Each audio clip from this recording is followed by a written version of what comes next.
Hi, everybody. This is the DC Office of the Tenant Advocates webinar series, OTA, A to Z.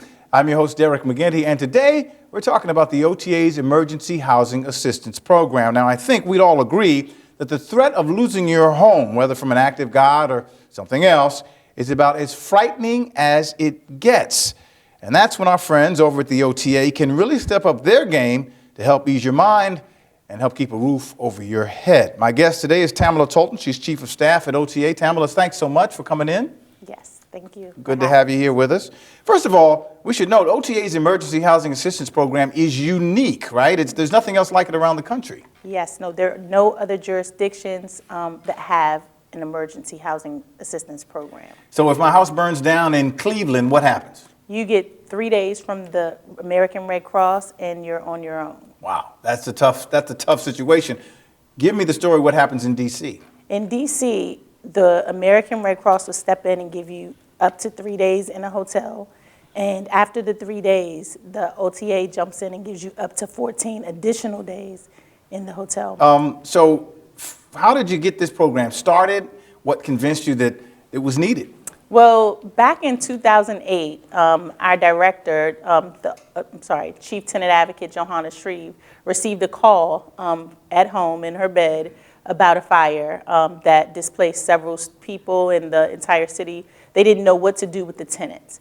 And so she decided at that point that the OTA should try to come up with a program to help tenants, to assist them while they came up with a game plan to find a new place to live. Mm-hmm. And that was how the Housing Assistance Program was born. So since 2008 or 9, you've had this program. How many families have been helped? We've helped nearly 1,600 families since the inception of the program. Okay. So tell me a little bit about what kind of circumstances occur that force people out. We know about fires. What else? Floods, government closures. We've had situations where storms blew the roofs off of buildings, cars ran into buildings. They all still, government closure is what causes the OTA to jump into action. Government closure, what's that? Department of Consumer and Regulatory Affairs Inspections Division deems a unit uninhabitable, and once they deem a unit uninhabitable, then the tenants can no longer stay, and the OTA will go in with up to 14 days in a hotel. 14 days certainly is a lot more generous than nothing. On the other hand, it doesn't sound like that's enough time for a lot of people to find a place to live. Many times, 14 days is not enough time for people to find a place to live. It's unfortunate because if they don't have renter's insurance, then they're pretty much, they have to find some. They're bound to using just the 14 days. So what happens to tenants after the 14 days are up and you're no longer paying for their hotel? Well, they're on their own. They either go stay with family members or friends, or they will go to DHS to find sheltering. All right.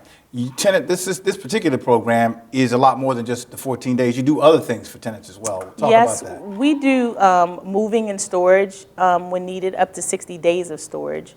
When tenants are not able to return to their units, we have a contract with the moving and storage company that will go in and move their belongings to a storage facility until they're able to find another place. Yeah. What about if I need other DC services? Can I go through OTA and your Tenant Emergency Assistance Program? Well, we link, when we have a building closure, or fire, we usually link the tenants to DHS, Department of Human Services, and Strong Families in the district, and they're able to provide other services and they're like the tentacles in the city is what I like to call them. They have their arms out into every area, and they are able to help with any other human service needs. Now, it would seem to me that one of your big problems might be managing expectations. People hear there's an emergency housing assistance program and they think, well, maybe I'll be fine for 2 or 3 months.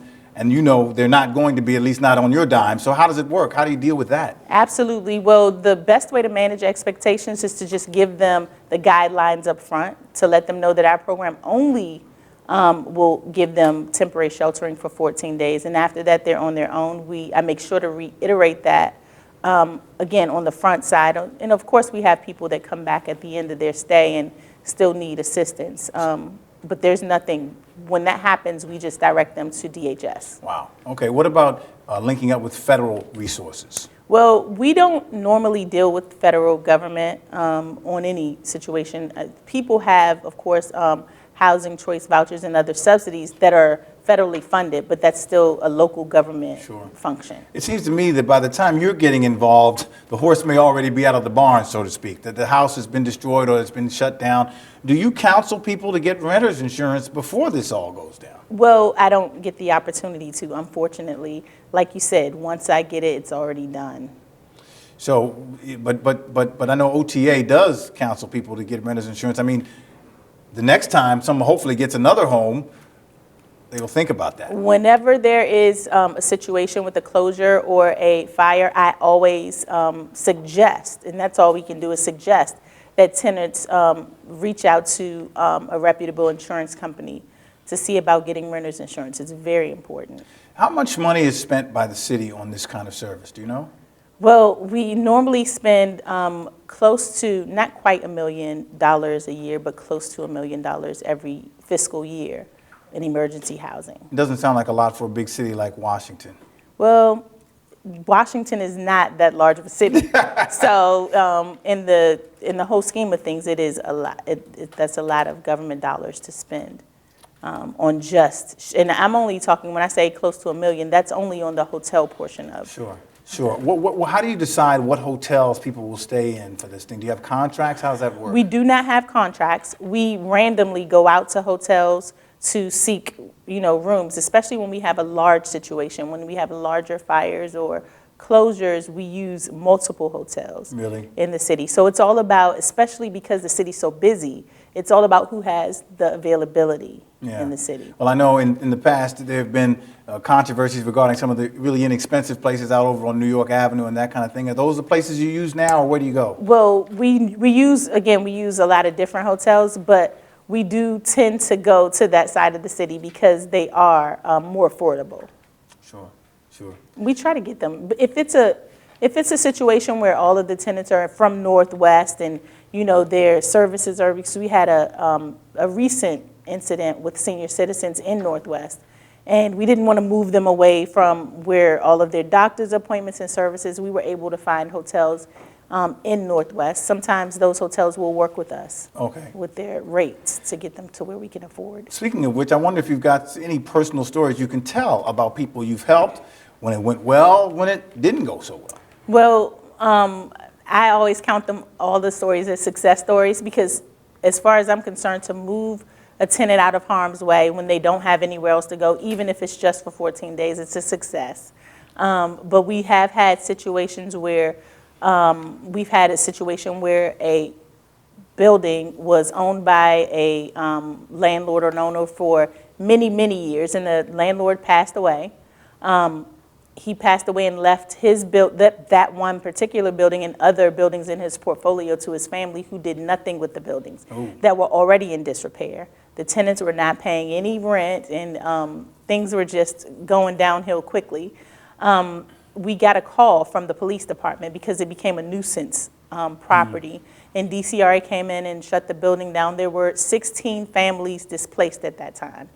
And we were able to place those tenants in a hotel. The government actually stepped in with that situation and made repairs and liened the property for the repairs of that building. And so that was a huge undertaking. How long did it take to get those people back in their homes? It took quite some time to get those people back, at least, I think, more than 60 days to get those people back into their units. So they had to obviously find other places to stay. Well, they have since then, because they got back into their units and then they were again moved out of their units. Our legal team helped come up with they came up with a way to get the landlord or the owners to pay for alternative housing for the tenants. Now, is that something you can routinely do, or do landlords tend to say, I can't afford to do that? Many times the landlords will say they don't have the finances to make that happen. But in this case, it was just a different case. It was a TOPA issue. Okay. All right, I understand. I was curious about how your job may or may not have changed as the city has become, well, what it's become now, right? It's one of the hottest real estate markets around. Rents are sky high. Buildings are being torn down and changed all the time. How has your job changed, or have you become more busy or less busy or whatever? Well, the emergency housing program, I don't think has had a direct impact. It hasn't really directly impacted the emergency housing assistance program, or at least I would like to think that that's not the reason for the uptick in emergencies. So there has been an uptick, you're saying? Well, since the program began, there has, of course, been more. I don't think that there have been more fires, but there have been more instances where we've assisted. Why do you think that has been? I have no idea. Maybe because of the growing funds that we're able to use, or just people's knowledge about the program. They know to come to us now. All right. Well, that'll be maybe a subject for another webinar conversation. Pamela Tolton, OTA Chief of Staff, thanks so much for sitting down with us. Thank you. We appreciate your time. And if you've got more questions about the OTA, you can visit them online, ota.dc.gov, or go to your telephone, 202-719-6560, Monday through Thursday, 8:45 a.m. to 4:45 p.m., or else in person at 2000 14th Street, Northwest, Suite 300 North, Monday through Thursday, 9 a.m. to 4 p.m. Again, we've come to the close of our time today. I'd like to thank our guests for talking about us with the emergency about the Emergency Housing Assistance Program. I'm Derek McGinty. This has been OTA A to Z.